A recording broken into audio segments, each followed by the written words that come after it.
દ્વારકાની sub district હોસ્પિટલમાં તબીબ અને સ્ટાફની ઘટ, જેના કારણે દર્દીઓને હાલાકી ભોગવવાનો વારો આવ્યો. સાથે જ ઓપીડીમાં પણ ઘટાડો નોંધાયો. પહેલા અંદાજે 500 ઓપીડી હતી, જે હાલ 250 જેટલી નોંધાઈ રહી છે.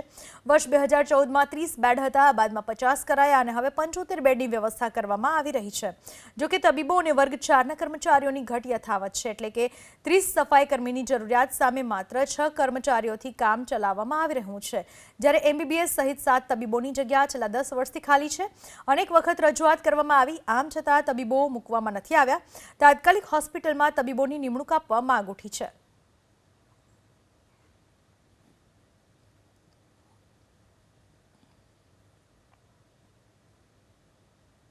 સામરકર કેન્દ્રમાંથી 2014માં અપગ્રેડ થઈ સરકારી હોસ્પિટલ બનાવવામાં આવી, પરંતુ મહેકમમાં કોઈ સુધારો આપવામાં આવેલ ન હતો.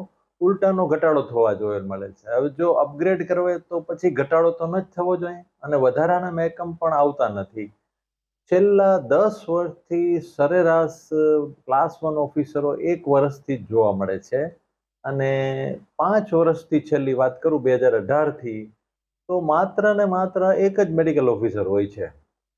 અવારનવાર અમે લોકો મિટિંગોમાં રજૂઆત કરીએ, પદાધિકારીઓને પણ મેં અવારનવાર રજૂઆત કરેલ છે, પરંતુ કંઈ નિર્ણયો આવતા નથી. અને એવું પણ લાગે છે કદાચ પદાધિકારીઓને કોઈ રસ પણ ન હોય, એવું મને લાગે છે.